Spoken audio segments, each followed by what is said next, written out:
What's going on, people? It's your boy back again for that show called Sports Plus Life. I am your host, Brandon Bravon Towns. Let's get to it. Go ahead and cut that music. Cut it off. Cut it off. All right, how's everybody doing today? I am doing just well. I hope everybody's doing the same. Again, this is Sports Plus Life, my new sports podcast. Getting into the 6th episode. Today is Thursday, December 6th, 2018. And I started a little bit later today because, again, I don't have no schedule time. I ain't got no endorsements. I ain't got no checks coming. Nobody's paying me for this. When that happens, then those things will change. But in the meantime, if you are a new listener, please don't hesitate to click that subscription box. Go ahead and subscribe to me so you can get all the notifications when I put out new podcasts or even when I drop some new music. All right, so we got a lot to talk about today. Not as many subjects, but trust me when I tell you, people, I got a lot to talk about from the Richmond VA. So let's get to it. All right, today we're actually going to start off with some NBA talk. Now, as I said, and I'm going to be consistent on this, I really don't start paying attention to the NBA until, honestly, after football is over with. Of course, now in the age where, there's sports talk shows and sports debate shows, all day, every day, and people want to break down every NBA game like it's the NFL, like it's 82 of them things, but people now want to break down every single game like it's a 16-week football season. I'm just not going to do that. But it was some interesting things that happened yesterday. First of all, I was paying attention to the Raptors versus the Sixers, two of the better teams in the Eastern Conference. Now, since LeBron James has left and gone to the Los Angeles Lakers, the Eastern Conference is very intriguing, actually. It's very intriguing.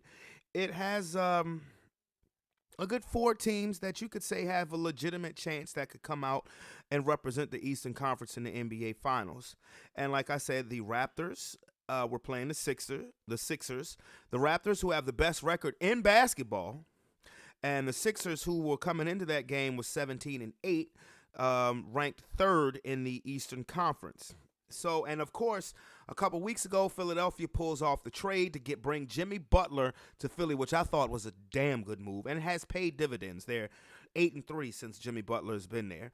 And now, on a side note, Markelle Fultz, dude, are you kidding me? I have never seen a number 1 draft pick with more psychological and just unheard of shit wrong with him than I've seen with that dude. I mean, Philly. I mean, if you could go back in time and change who you picked for the number 1 spot, would you do it? I tend to think you would. Because to think that you could have had Jason Tatum instead of Markelle Fultz. Markelle soft, Markelle extra sensitive, Markelle, how the hell do you lose your jumper? How the hell do you forget how to shoot a jumper in the middle of an NBA season?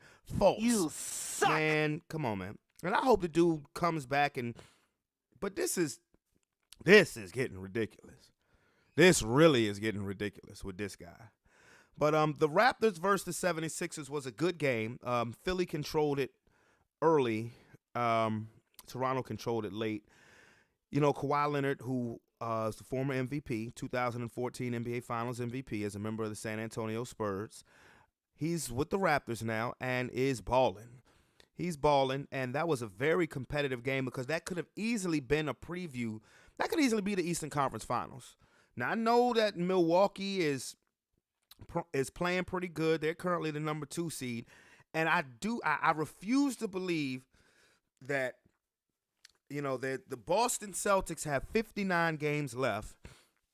They're 13-10. I refuse to believe that they will continue to be as mediocre and disappointing as they've been over the first month and a half of the NBA season.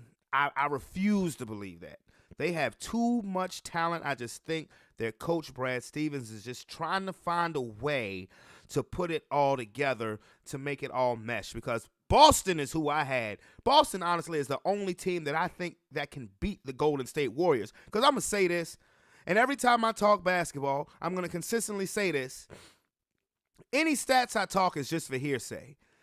If the Golden State Warriors are healthy, it's over. It is over.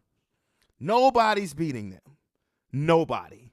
The only team that I give a slight chance to is the Boston Celtics. And they have to be clicking on all cylinders. They really do. Because if Golden State is healthy, which honestly, Steph missed a month, Draymond's missed the last couple of weeks, Boogie Cousins hasn't even played yet, and that is great for them to get all these injuries out the way early rather than have them late. The best thing that happened for the Golden State Warriors this season was LeBron James going to the Lakers, because all the attention has been focused on LeBron and the Lakers, and nobody has really paid that much attention that the Golden State Warriors come March and April will have the greatest starting lineup in the history of the NBA. Nobody's really paying attention how they're getting ready to go for their 4th championship in 5 years, and it should have been 5, and because the league gave them a stimulus package because they were hosed in 2016 because LeBron ran to the principal's office trying to snitch on Draymond Green. You suck. So him going to the Lakers was the best thing that ever happened to the Warriors this season. But with that being said, with LeBron coming to the Lakers, the Eastern Conference is very interesting. I do believe that the Philadelphia 76ers will play a major role as far as who represents the Eastern Conference come June. But the Toronto Raptors, it's like I want to say yeah, but I don't know, because it seems it's just the same team. Just swap out DeMar DeRozan for Kawhi Leonard. That's a big difference. That is a big difference. But I have to see it first. I still got to ride with Boston. I still have to ride with Boston. Also, now in the Western Conference, I'm going to tell you, the Western Conference looks so much different than last year, because right now, and again, it's early, but right now, as of right now, these are the teams that made it in the playoffs last year that are currently on the outside looking in. Now, do I think it's going to stay like this? Hell no. Like I said, it's just all hearsay. But the Minnesota Timberwolves, New Orleans Pelicans, Utah Jazz, the Houston Rockets, which is the most surprising of any because they had the best record in all of basketball last year, and the San Antonio Spurs. All of those teams, if the playoffs started today, would be on the outside looking in. Right now, the number 1 seed in the Western Conference is the Denver Nuggets. The Denver Nuggets. Good, solid young team. Good, solid young team. I do believe that the Nuggets could finish in the top 4. That's possible. But I tell you a team to look out for, and they had a huge comeback last night, the Oklahoma City Thunder. Now, the Thunder were playing at Brooklyn, and, I mean, it's Brooklyn. I mean, there's really no excuse for you having to come back from 18 points in the fourth quarter to Brooklyn in the first place. But it's what happened. It happens. Paul George, man, PG-13 put on a show. That was an impressive comeback. And you look at Russell Westbrook. He really enjoys playing with Paul George. And Oklahoma's a good, solid roster. They could easily end up. You could easily see Oklahoma City playing the Golden State Warriors in the Western Conference Finals. And how interesting would that be? Because Russell Westbrook would attack Steph Curry with everything that he's got. And Paul George would attack Kevin Durant with everything that he has. The problem is, who's going to attack Klay Thompson? Who's going to attack Draymond Green, who's usually doing the attacking? Who's going to attack Boogie Cousins? Steven Adams is all right. He's serviceable. Good center. He ain't no Boogie. Boogie gonna boogie on him. Boogie is gonna boogie on him. So that was definitely an impressive comeback by Oklahoma City. Now the main event team, so to speak, in the Western Conference and the NBA, of course, has been the Los Angeles Lakers. I am a diehard Laker fan, but I am not a LeBron James fan. So this has definitely been a learning experience for me this year, as I actually am trying to ball my fist up and grit my teeth and say, "Go LeBron, yay! There you go." I ain't gonna call him king. You ain't gonna hear that shit come out my mouth. You're not gonna hear me say that, "Yeah, it's here." No, damn that. Damn that. No. You ain't hearing that, because where you playing at, homeboy, Magic is the king. Kobe is the king. So you ain't hearing that come out of my mouth. But teams coming together. They've won 4 straight. They're 15-9, which, I mean, if this has been the dark ages for Laker fans, so being 15-9, this is like an early Christmas present. And LeBron is he's doing his thing with LA. I do think that he should listen just a little bit to what Kobe was saying as far as, being overused, overworked, because, I mean, it's simple. They have a good young nucleus.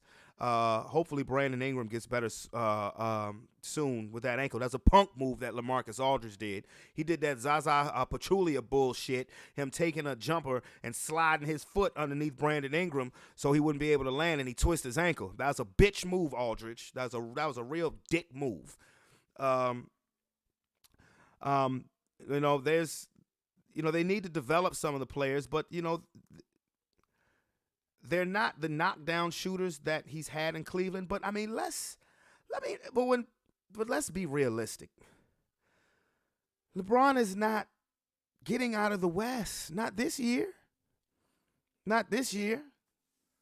I mean, it's not going to happen. So I would use this. I mean, what I think these young players need is some big game experience.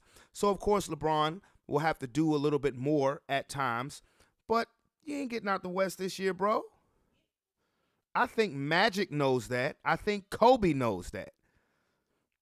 And so I definitely think that LeBron should, just take a step back and really listen to what Kobe is trying to say, as far as you may want to scale back a little bit, because in 2013, when the Lakers made the dumbest move in history after letting Mike Brown go, bringing in Mike D'Antoni to coach that specific roster, which included Dwight Howard and Steve Nash and Paul Gasol and Ron Artest. Instead of bringing Phil Jackson, because the owner at the time, Jim Buss, was all in his personal feelings, mad because, look, man, he's messing with your sister. He had been messing with your sister. Dude, get over it. This is about business. And you cost the Lakers a good 5 years of good business because of your personal ish, which is why you're no longer in charge of the Lakers. Genius. You're going to send a great player like Kobe Bryant out with no help because you want to act like a biatch. No. But back to what I was saying. In 2013, Kobe, who was, I want to say, in his 17th year, was averaging about 28 a game, but carrying that team, playing over 40 minutes a game, and it finally caught up with him in the next to last game of the season, when against the Golden State Warriors, he tore his ACL and was never the same player again. And I think he just does not want to see the same thing happen to LeBron James. Even though I thought the Lakers were going to get to the playoffs anyway. Now, let's have a little bit of fun here. Because like I said, I'm a diehard Los Angeles Laker fan. I've been a Laker fan since the first sport that I had ever heard of was basketball, when I was a wee little boy. And the first name that I remember hearing in a basketball game was Magic Johnson. The greatest. My opinion. the greatest. And I can give you several points to support my claim, but that's not where I'm going with this. I'm going to have a little fun here. So, LeBron James is the newest Los Angeles Laker. And, like I said, Kobe just reached out in concern, just, basically just trying to tell, not trying to tell, but just trying to advise LeBron James, man, you might want to pump the brakes a little bit. This is a marathon, and Magic echoed his sentiments, and LeBron is like, well, I train all year. I don't stop. So, you know what you're going to get. With missed free throws? I'm just saying. I mean, he put on a show last night against the Spurs, 42 points. But who out there, YouTubers, who do you think's better? Kobe or LeBron? Now, I'm pretty sure that most of you are going to say, LeBron, that's king and all that other shit. But, I mean, and I'm sure there's a lot of argument. I mean, a lot of facts that people could back up. But I don't need no computer, no laptop, no phone to pull up no information. Not on this one. No. One thing I hear, and first of all, let me tell you that Kobe Bryant is better than LeBron James. And I'll tell you why. There's only two things that LeBron James does better than Kobe Bryant. They're important, but there's only two things that he does better than Kobe. He rebounds the ball better than Kobe, and he passes the ball better than Kobe. That is it. Okay? He's not a better scorer. He's not a better scorer than Kobe. Is he gonna pass Kobe on his on the all-time scoring list before his career is over? Yeah, he will. Is he gonna? But he doesn't play defense better than Kobe. No. LeBron really doesn't even play defense now. I mean, I've noticed him playing a little bit more defense this season than I've noticed probably the past 4 or 5 seasons. Kobe is, give me your best player, I'm locking his ass down. Black Mamba, bitches. Okay? So, like I said, is LeBron gonna pass Kobe in all-time scoring? Yeah. So I'm pretty sure, those of ignorance will say, hey, if he is a better scorer than Kobe because he's gonna pass Kobe in all-time scoring list. That's why he better than Jordan, because he's gonna pass Jordan. And okay, first of all, let me clear this up. It is absolutely amazing, astonishing, and this is not me being a biased Kobe fan. Well, kinda, but I'm just saying, I'm just gonna tell it like it is. It is amazing that Kobe Bryant is third on the all-time scoring list. Considering, now think about this. Kobe came in the league in 1996. He was the 12th overall pick by the Charlotte Hornets in the 1996 NBA draft. He was traded to the Lakers for Vlade Divac because then Lakers general manager Jerry West had up his sleeve, I'm going to land me a 7'1" center named Shaquille O'Neal. So bye-bye Vlade, and Kobe had a hell of a workout. Hello, Kobe. Hello, kid. Now, who's ahead of Kobe Bryant? And who's on the list around Kobe Bryant? Let's see. That list would be Kareem Abdul-Jabbar, number 1. Karl Malone, number 2. And then Kobe Bryant, number 3.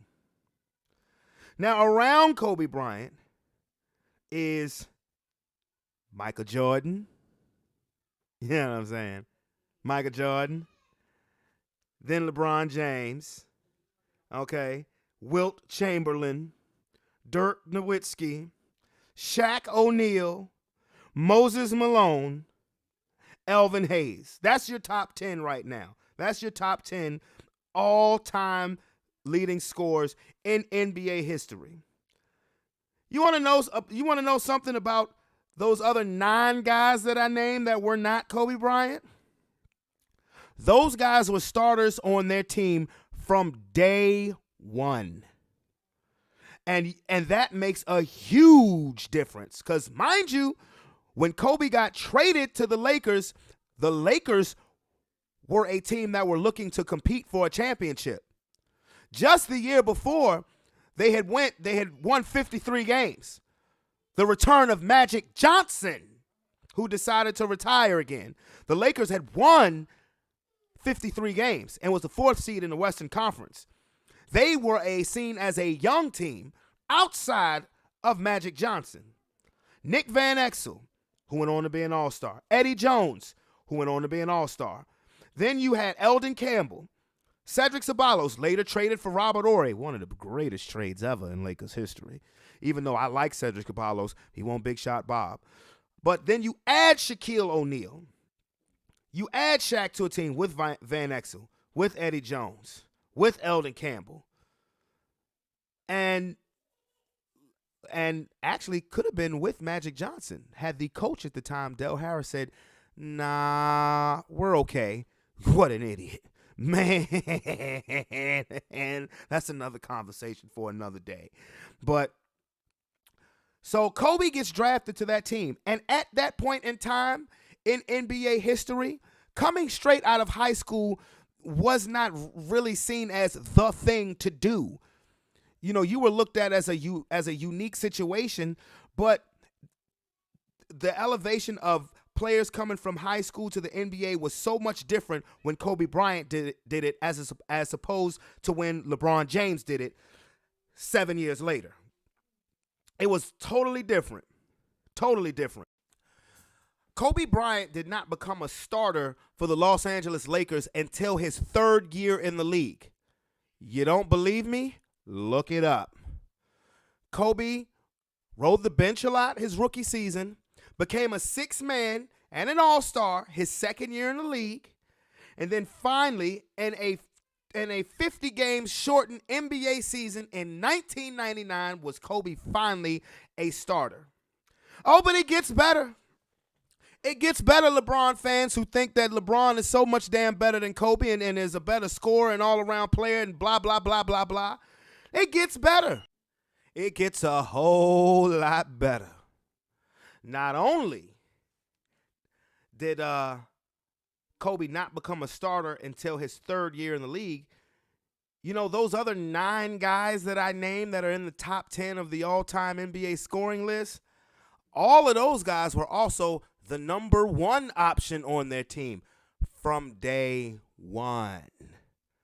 From day one. So you're the starter from day one. And you're given the keys to the car, saying, go ahead, take us there. Kobe, on the other hand, Kobe Bean Bryant was not the number 1 option on the Lakers until his 9th year in the league. Now think about that. I just want everybody who's listening to stop and think about that for 1 second. 1 second. Kobe Bryant doesn't become a starter until year 3. He doesn't become the number 1 option until year 9 because the first 8 years, you got Shaq on the team. And they won 3 championships together, and that was great and beautiful. So finally, in year 9, it is Kobe's show, which leads to another 2 titles, another 3 NBA Finals appearances. And for him to sit here with 33,643 points, 3rd all time, and if he hadn't torn his hamstring in 2013, he would be number 1. Make no mistake about that. He would be the all-time leading scorer in the history of the NBA. Because the last 2 years of his career was the last 2-3 years of his career was not Kobe Bryant of the first 17. And honestly, not Kobe Bryant of years 9 through 17. So you literally spent half of your career not even being the number one option, but still coming up with 5 championships, still being a top 5 NBA player all time, still being number 3 all time in scoring in the NBA. And LeBron is better than this dude? LeBron is better than him? And went 5-2 in the finals and was one of the clutchest, most cold-blooded killers on an NBA court. The closest thing that you have seen to Michael Jordan is Kobe Bryant. The closest thing that you've seen to Magic Johnson is LeBron James. See, when it comes to athleticism, LeBron is Magic 2.0. But not totally when it comes to basketball IQ. And some people might flip a chair when they hear me say that, but it's truth, man. It's the truth. You know, and anybody can say, well, LeBron led teams to 8 straight finals. Yeah, but also, the super team wasn't the shit either. The super team wasn't the shit either back, particularly when Magic played. Or when Kobe won his first 3 rings. They tried it in 2004 and again in 2012. Super teams don't work for the Lakers. It almost worked in 2004, but Karl Malone got hurt in the finals. What can you say? But so there is my evidence. There is my case that is stated for who's better between Kobe and LeBron. Ain't no question of who's the greater Laker. LeBron would have to win 4 straight for him to even be put in the conversation as the greatest Laker. So that is the evidence that I am presenting to you, my wonderful people. That I am presenting for my case on behalf of number 8/number 24. The only person in NBA history with 2 different numbers retired in the same building. Kobe, you's a bad motherfucker, boy. I tell you that. I tell you. Don't let nobody tell you anything different. And you won an Oscar. Where they do that at? Hey, man. And LeBron is better than that guy on the basketball court? LeBron is better than that dude? I would love to see prime LeBron play prime Kobe one-on-one. You know why? Because all of you LeBron fans would be sadly disappointed because Kobe would smoke him one-on-one because Kobe's game was based around one-on-one play. That'd be easy. That would be easy. Easy work. Easy work. That would be easy work. So feel free to leave your comments below and disagree all you want. And I will come back at you with some more knowledge as far as that one-on-one debate, that one-on-one comparison. I love talking about stuff like that. I could talk about that all day. I love talking about who was the greatest teams that never won a championship, what is the best ever playoff run, all of that stuff. Y'all got your opinion, I got mine. That's all I'm going to say. Y'all got your opinion, I got mine. But I will tell you this. Kobe ain't missing them free throws.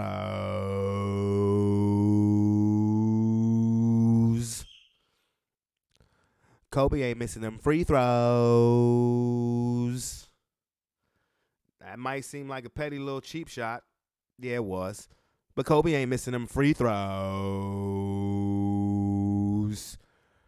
I'll take 5-2 in the finals all day over 3-6 all day. Sorry. I mean, especially when the last 4 times you went, you were in a watered-down conference that 6 teams from the West would have got to the finals from.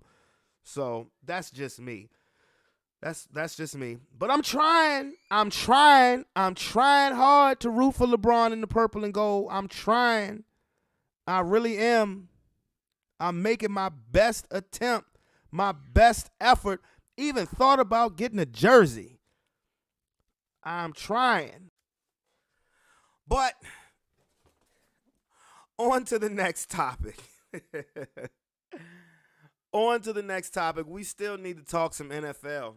We do still need to talk some NFL. This is all I'm going to say about tonight's game. It's the Titans versus the Jaguars. Playoff implications for the Titans. Other than that, this is going to be an eyesore of a football game. So, find some basketball. Anyway, there's some big games coming this week, but I'll get all into that either tomorrow or Saturday. Now, let's review Monday Night Football's game. It was the Eagles and the Redskins, and big division game. Redskins were 6-5. Eagles were 5-6. It was in Philly. Philly won. Didn't really look that impressive, but they didn't really look that impressive. I guess, because they have a huge game against Dallas Sunday at 4:00. I guess if you wanted to work out all of the kinks, because, the Redskins season has, it's the truth. There's no more proof than what happened to Colt McCoy. But if the Eagles are trying to work out the kinks, okay. But Colt McCoy, the Redskins are snake bitten right now at quarterback. Colt McCoy broke his fibula, so his season is over. And so his season is over. So who was the Redskins' third string quarterback who was just brought in a couple of weeks ago? Mark motherfucking Sanchez. You suck. Mark motherfucking Sanchez. You suck. Mark butt fumble Sanchez. You suck. So the Redskins try to stay in the game because, Adrian Peterson is continuing his bitch I'm not old season and ran a 90-yard touchdown, untouched too, 90-yard touchdown run, but eventually the Eagles won the game. So this is what I'm getting at with this whole situation. So Colt McCoy is out for the rest of the season. You're down to one quarterback in Washington, and it's Mark Sanchez. You're still in the playoff race. With the way that the teams outside the division leaders have started to falter, you're literally a half a game out of the last wild card spot, currently being held by the Minnesota Vikings, who is 6-5-1. So you still got a shot, but you got Mark Sanchez. Okay, fine. Signed Mark Sanchez. Didn't think that was going to happen to Colt McCoy. No problem. Mark Sanchez hadn't had an NFL uniform on since the 2016 season. No problem. But McCoy gets hurt, breaks his leg, and now you're stuck with Sanchez as your starter. So let's see. Now we need a backup quarterback. You know what the Redskins actually had the nerve to tell the sports world and the American public? That they were thinking about Colin Kaepernick. Okay. Colin Kaepernick. Today, I'm going to talk Colin Kaepernick and the disgusting blackballed BS that has happened to him for a victimless, totally legal act that he's done. And the laughability of the Washington Redskins to even mention Colin Kaepernick, not to mention the dude who they actually signed. Oh, give me strength. Okay. We all know that Colin Kaepernick was the person who started the kneeling before the national anthem. That led to the big protests. I'm not saying that he's the first person to ever do such an act with the national anthem. People forget in the early to mid 90s Mahmoud Abdul-Rauf of the Denver Nuggets, formerly known as Chris Jackson, who actually plays now in the Big Three, performed a similar act during an NBA game for which he was dealt with harshly from the league. And but Colin Kaepernick, of course, did the anthem protest and was a free agent after the 2016 season. And no one has signed him. How much of a coincidence is that? No one has signed him. And what's even worse is all of the bullshit reasons for why nobody has signed him. Because, technically, he's not making the right decisions, and his arm motion and throwing. Dude took the 49ers to a Super Bowl and an NFC championship game. Cut the fucking shit. Okay? It's simple. It is simple. You let the Twitter trolling president punk you into making it, first of all, about something that it was not, and shame anybody who would dare think about Colin Kaepernick to the point where he now is of no value as an NFL quarterback, which is a complete lie when you have people like Blaine Gabbert, who still has a starting job, when you have people like Ryan Fitzpatrick, even though he's had his moments this year, who's had a starting job, when Nathan Peterman, as sorry as he is, has had a starting job, and Colin Kaepernick doesn't? Nothing? I mean, you would have thought that Colin Kaepernick went up to all 31 owners, because remember, the Packers they don't have an owner. You'd have sworn up and down that Colin Kaepernick went up to all 31 owners and all 32 GMs and looked them all in the face and said, "That's why your mama's a bitch." I mean, for him to not even get a shot. I mean, what did he personally do to anybody? To get this kind of treatment? I mean, it's crazy. It's crazy. It's unbelievable. Colin Kaepernick was kneeling to the national anthem because, let's get this clear, let's get this out the way. Colin Kaepernick was kneeling because he was taking a stance against police brutality against unarmed black men or people of color. That's it. That is it. But instead, our president wants to make it about he's disrespecting the military. He's disrespecting the flag. He's disrespecting the country. That was never his intent. People from the military came out and said that wasn't his intent. Not everybody's going to agree with you, but I mean, that was his right as an American citizen to do so. Man, let me tell you, these rules and regulations of this country is such a fucking load of shit, because everything should come with an asterisk behind it. Man, please. Freedom of speech should come with an asterisk. You can't really say what you want. Not in this watered down punk ass society we got today. You can't really say what you want, because everybody wants to judge you and critique you and, oh, well, they're so sensitive. Look, shut up. The phrase, "the truth shall set you free," is a lie. You know what the truth shall set you free from? Employment. That's what that'll do. The truth will set you free from your job. Don't get it twisted. Okay? So, Colin Kaepernick has been ostracized and exiled and blackballed ever since this situation has started. So the Washington Redskins come out public and say, yeah, we thought about signing Colin Kaepernick. But I wasn't sure that he was going to, be able to figure out the scheme of everything in time and, in just a 2-week manner. Excuse me, didn't the guy who's your starting quarterback now, you just signed off the street 2 weeks ago, didn't he have time to figure out the scheme? How hard is your scheme going to be for Colin Kaepernick when the scheme was for Alex Smith and those guys were teammates in San Francisco? Do the math, people. Come on. Don't be stupid.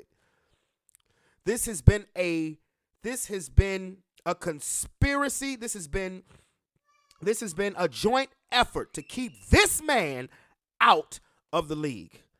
And you can say all of the schematics and NFL talk and all of that mumbo jumbo BS all you want to. The fact that you really think, all the quarterbacks in the league, you think that he's not better than one of them? One of them? I mean, not even enough to give him a tryout. And the Redskins signed Josh Johnson. You suck. Josh Johnson. Let's do some history on Josh Johnson. You suck. Josh Johnson was drafted in 2008. You suck. Josh Johnson has not thrown an NFL pass since 2011. You suck. Tim Tebow has thrown a pass in the NFL since then. Why didn't they sign him? Josh Johnson has not been on an NFL roster since 2013. You suck. To me, this is the biggest slap in the face. Josh Johnson was playing flag football 2 years ago. Man, this shit gets better and better. This gets better and better.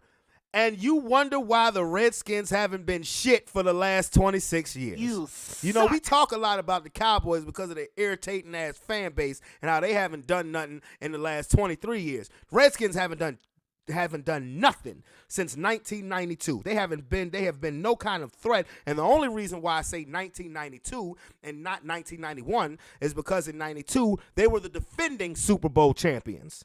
So I'll give them that much respect. But other than that, they haven't been shit since then. And this is a prime example why. Because you are a half game out of a wild card spot. You have a dud as a starting quarterback right now. Not saying he's not capable, but please. And you bring in a guy that hasn't thrown a pass since I was in my fucking 20s. You bring in a guy that hasn't been in an NFL uniform since 2013. You suck. But you brought in a guy who hadn't played since 2016. Guess who else hadn't played since 2016? You guessed it, Colin Kaepernick. Oh, man. I mean, you have got to be kidding me. I mean, it's shameful, man. It is shameful the way that they are doing this, brother. For doing, I mean, and then on top of that, last week the Redskins claimed Reuben Foster. They claimed Reuben Foster off of waivers for San Francisco, who was arrested for the third time this year for domestic abuse. Are you kidding me? Are you kidding me? And I'm not sitting here saying that. I mean, he's been arrested. Now, the fact is he's been arrested. Now, there's been nothing proven. He hasn't been convicted of anything. But Colin Kaepernick has not been arrested. He didn't break any laws.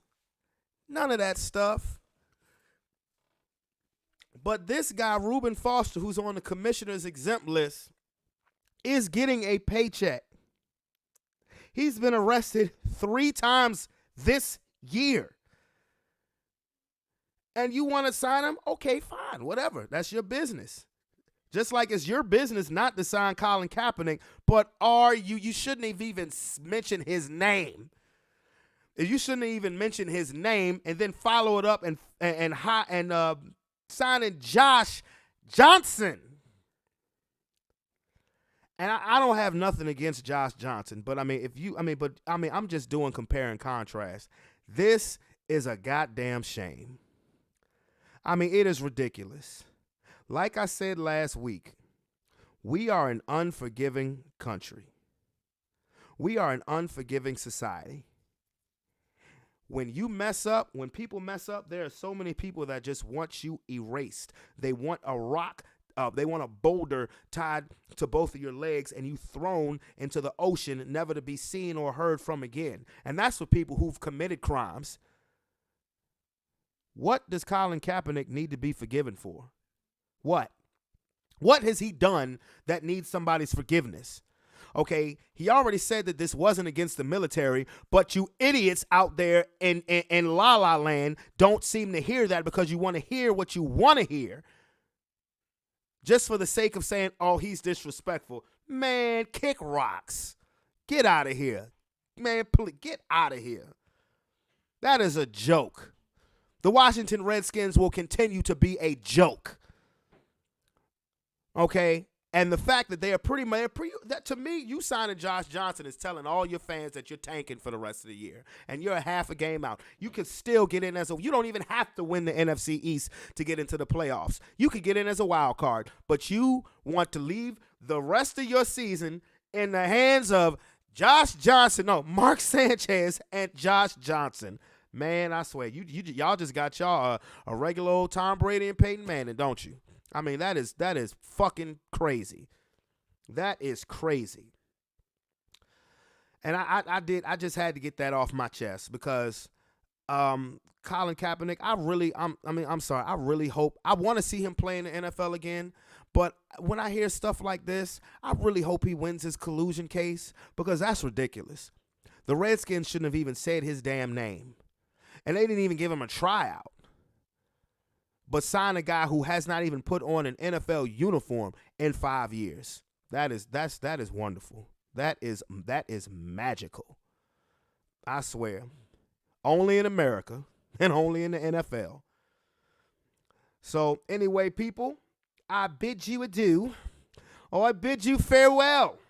Till the next time. And again, if you are not a subscriber, definitely hit that subscribe button. As this is Sports Plus Life, I am your host, Brandon Rayvon Towns, and I will see you real soon. Peace, and I'm out.